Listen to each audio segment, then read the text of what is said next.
Hello बच्चा लोग, इस वीडियो में हम लोग डिस्कस करने वाले हैं मूविंग चार्जेस से रिलेटेड सारे के सारे आपके फॉर्मूले। और ये वीडियो बहुत ज़्यादा रेलिवेंट होने वाला है all the JEE aspirants as well as NEET aspirants के लिए। ठीक है, इसके पहले हम लोगों ने ऑलरेडी इलेक्ट्रोस्टैटिक्स हो गया, रे ऑप्टिक्स हो गया, वर्क एनर्जी पावर हो गया, सभी का हमने फॉर्मूला डिस्कस किया है।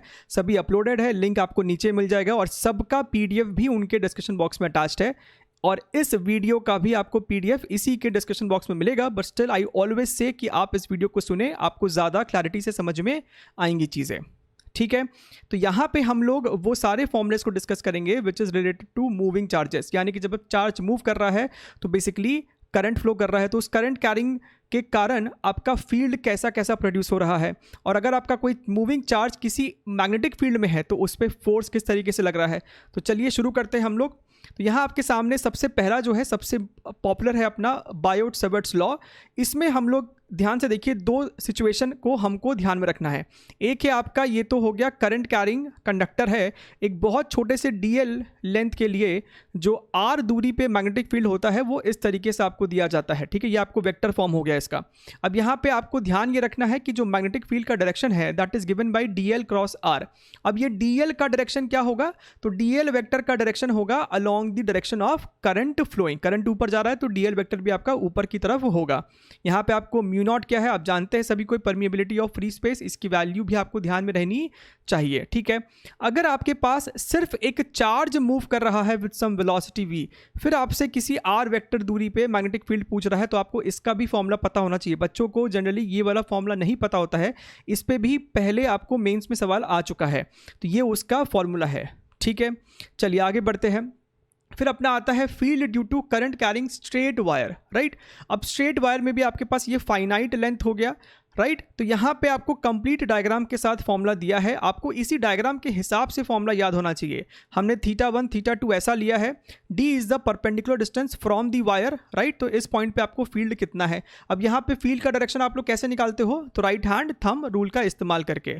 ठीक है, अच्छा, अगर आपका वायर सेमी इनफाइनाइट है, यानी कि इस तरीके से ऊपर से तो इनफाइनाइट है लेकिन नीचे पे आके ये देखिए आपको फाइनाइट हो गया है, तो इस केस में आपके पास θ2 तो है लेकिन आपके पास θ1 फिर 0 डिग्री हो जाएगा। राइट, तो ये अपना फॉर्मूला बन जाएगा उस केस में। और most popular commonly used one is your infinite wire. Right, in this case θ1 θ2 दोनों ही आपको 0 डिग्री हो जाएगा, तो आपका ये फॉर्मूला होता है mu not I by 2πd। Very very popular formula. ठीक, फिर अपना आता है magnetic field due to a current carrying circular wire. सबसे पहले एक्सिस पे आपको कितना फील्ड होगा, तो ये अपना फॉर्मूला है। यहाँ पे कैपिटल N क्या है sir, so N is the number of turns on this loop. Right, अच्छा, एट दी सेंटर की बात करें तो कुछ नहीं है, आप यहाँ पे x की वैल्यू को 0 पुट कर दीजिए, आपको ये फॉर्मूला निकल के आ जाएगा। तीसरा वाला भी बड़ा इंपॉर्टेंट है कि आपके पास सिर्फ एक आर्क है and this arc is subtending an angle theta at the centre. तो बताइए अब कितना फील्ड होगा, तो कोई दिक्कत वाली बात नहीं है। Mu not I by 2r, इस केस में हम लोग नंबर ऑफ टर्न्स को फिलहाल 1 मान रहे हैं, so mu not I by 2r multiplied by θ/2π। तो इस तरीके से हम लोग यहाँ पे फील्ड निकाल सकते हैं। अगर आपका ये थीटा 90 डिग्री है यानी कि 1/4 ऑफ दी टोटल फील्ड। बढ़िया है सर। सोलेनॉइड के कारण आपका क्या होता है, तो म्यू नॉट Ni। अच्छा, हमारे सिलेबस में जो सोलेनॉइड का फॉर्मूला है that is for ideal solenoid, यानी कि वो बहुत लंबा सोलेनॉइड है as compare to its radius. ठीक है, अच्छा, यहाँ पे स्मॉल n क्या है, number of turns per unit length, capital N/L। ये आपका टॉरॉइड है। ठीक है, आपके सामने यहाँ पे डायमेंशंस और फिगर्स बना हुआ है। इसका फॉर्मूला आपको कुछ ऐसा होता है। राइट, बढ़िया है। Ampere circuital law. ठीक है, तो आप जिस तरीके से अपने पास गॉस लॉ होता है वैसे यहाँ पे अपने पास एम्पियर सर्किटल लॉ है। This is your ampere loop. ये अपना एक इमेजिनरी एम्पियर लूप है enclosing these current carrying conductors. I1 out of the plane आ रहा है, I2 भी आपको आउट ऑफ द प्लेन है, ये आपको इनटू द प्लेन है, और I4 I5 आपको इस लूप के बाहर है। तो आपका ये होता है ampere circuital law. Right, close integral of B.dl is equal to mu naught, और करंट सिर्फ वही लेंगे जो कि इस लूप के अंदर है। राइट, आउटवर्ड करंट को पॉजिटिव लिया है और इनवर्ड वाले को नेगेटिव, तो I1 plus I2 minus I3। अब यहाँ पे दो कॉन्सेप्चुअल बातें आपको पता होना चाहिए, इस पे बेस्ड आपको कॉन्सेप्ट वाला सवाल यानी कि थ्योरी सवाल आ सकता है। Only I enclosed by ampere loop is considered, ये हमने अभी देखा ही, लेकिन ये जो मैग्नेटिक फील्ड होता है वो सभी करंट की वजह से होता है। ठीक है, तो गॉस लॉ में कुछ ऐसा ही होता था। चलिए आगे बढ़ते हैं। अगर आपका एक चार्ज किसी मैग्नेटिक फील्ड में मूव कर रहा है तो उस चार्ज पे आपको फोर्स लगता है Q into V cross P, right. तो आप यहाँ से देख सकते हैं कि ये जो मैग्नेटिक फोर्स है वो हमेशा इंस्टेंटेनियस वेलोसिटी के परपेंडिकुलर होगा, यानी कि मैग्नेटिक फील्ड आपको कोई भी वर्क डन नहीं करता है, यानी कि स्पीड में कोई चेंज नहीं आएगा मैग्नेटिक फोर्स की वजह से, कोई वर्क डन नहीं होगा मैग्नेटिक फोर्स का, कोई डेल्टा के नहीं होगा, no change in kinetic energy. अच्छा, अब यहाँ पे आपके पास सबसे पहला केस आता है कि अगर आपका वेलोसिटी मैग्नेटिक फील्ड के परपेंडिकुलर है तो इन दैट केस ये एक सर्कुलर पाथ में गोल गोल घूमना चालू कर देता है। तो ऐसे केस में हम लोग को पता होना चाहिए कि रेडियस क्या है, mv/qb। आप इस mv को रिप्लेस कर सकते हो √2mk से, याद है मोमेंटम और काइनेटिक एनर्जी में रिलेशन। अच्छा, ध्यान से देखिएगा, इस सेम फॉर्मूले पे बेस्ड क्वेश्चन आपको आज के मॉर्निंग शिफ्ट में पूछा गया था, यानी कि 20 जुलाई 2021 के मॉर्निंग शिफ्ट में इसी फॉर्मूले पे सवाल आया था आपको, राइट। आपको शायद ध्यान में होगा, अगर आपने पेपर देखा है, वहाँ पे आपके पास ड्यूटेरियम था और शायद हीलियम था। ओके, अब यहाँ पे जो काइनेटिक एनर्जी है आप उसको लिख सकते हो Q इंटू डेल्टा वी। आपको पता होना चाहिए ना, आपने शायद कभी कभी लैंग्वेज देखा होगा सवाल का कि a charge has been accelerated through a potential difference of delta V. तो आप यहाँ पे लिख सकते हो Q इंटू डेल्टा वी इस काइनेटिक एनर्जी को। टाइम पीरियड का फॉर्मूला पता होना चाहिए 2πm/qb एंड ओमेगा यानी कि एंगुलर स्पीड qb/m, ठीक है। अच्छा, अब यहाँ पे अलग अलग आपको फिगर के बारे में ध्यान होना चाहिए, आइडिया होना चाहिए, राइट। आपने वेलोसिटी को इस तरीके से प्रोजेक्ट किया है तो वो देखिए इस तरीके से सेमी सर्कुलर करता हुआ बाहर लौट गया। ये तभी हो पाएगा जब इसका जो रेडियस है वो इस फील्ड के थिकनेस से कम हो, राइट। और ऐसे सिचुएशन में क्योंकि ये एक सेमी सर्कल किया है तो कितने देर के लिए ये फील्ड के अंदर रहा है, 50% टाइम के लिए, यानी कि πm/qb। अगर हमने इस तरीके से प्रोजेक्ट किया है तो अब वो सेमी सर्कल भी नहीं कर रहा है पूरा का पूरा, कोई एक आर्क कर रहा है, and that arc is subtending an angle theta at the centre, right. तो अब हमको फिर से पूछ सकता है सवाल में कितने देर के लिए चार्ज आपको फील्ड के अंदर रहा है, तो ये आपको टोटल टाइम है मल्टीप्लाइड बाई θ/2π, राइट। इससे हमारा आ जाएगा, ठीक है। आगे देखते चलिए, एंगल ऑफ डेविएशन, इस पे बेस्ड आपको जेईई मेंस में सवाल पूछा गया था, राइट। देखिए यहाँ पे आपने चार्ज को इस तरीके से प्रोजेक्ट किया, ये चार्ज आपको बाहर निकल गया अदर साइड में ये चार्ज आपको बाहर निकल गया। ये तभी हुआ होगा जब आपका रेडियस जो है फील्ड के थिकनेस से ज़्यादा हो। ऐसे केस में आप देख सकते हैं कि ये एक थीटा एंगल ऑफ डेविएशन आया है।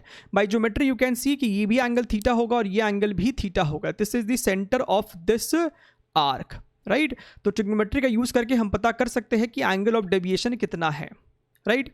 अगर आपने एक चार्ज पार्टिकल को किसी एंगल पे प्रोजेक्ट किया है मैग्नेटिक फील्ड में, डोंट कंफ्यूज ओवर हियर, यहाँ पे हम लोग वेलोसिटी को हमेशा फील्ड के परपेंडिकुलर प्रोजेक्ट कर रहे थे, लेकिन अगर आपने किसी एंगल पे प्रोजेक्ट किया है, जैसे कि यहाँ पे मैग्नेटिक फील्ड आपको राइट साइड है और आपने पार्टिकल को इस डायरेक्शन में प्रोजेक्ट किया है, तो पार्टिकल का दो कंपोनेंट होगा वेलोसिटी का, v sin theta and v cos theta. v sin theta आपको फील्ड के परपेंडिकुलर है और v cos theta along the field है। तो v sin थीटा के वजह से वो सर्कुलर मोशन करेगा और v cos थीटा की वजह से वो फॉरवर्ड डायरेक्शन में ट्रांसलेट यानी कि मूव भी करेगा।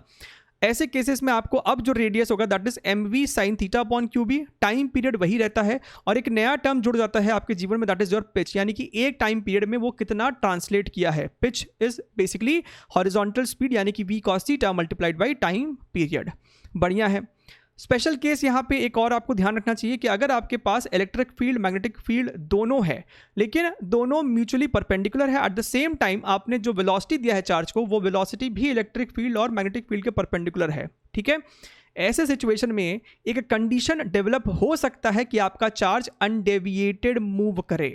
आप देख सकते हैं यहाँ पे क्रॉस से आपको डिनोट किया जा रहा है मैग्नेटिक फील्ड, इलेक्ट्रिक फील्ड आपको डाउनवर्ड डायरेक्शन में है। अगर आपने चार्ज को राइट साइड प्रोजेक्ट किया तो इस पे एक तो लगेगा मैग्नेटिक फोर्स ऊपर की डायरेक्शन में, राइट। आपको ये फोर्स का डायरेक्शन प्लीज निकालना आना चाहिए v क्रॉस b करके, ठीक है। अब यहाँ पे डाउट का कोई स्कोप नहीं है।